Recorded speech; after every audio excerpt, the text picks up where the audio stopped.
Защитить глаза от двух моментов. Это от крови и костных отломков, которые в процессе операции могут попасть в глаза. И второе, от излучения, которое испускает у нас электронно-оптический преобразователь, называется С-дуга.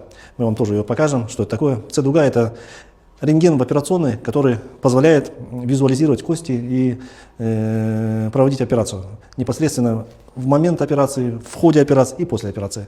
Эти очки у нас изготовлены из особого стекла. Они искажают поле, увеличивая его. И самое главное, они покрыты специальным антибликовым составом, который позволяет защитить глаза от рентгеновских лучей и не заработать преждевременную катаракту. Это произвелось в Японии, производитель Япония.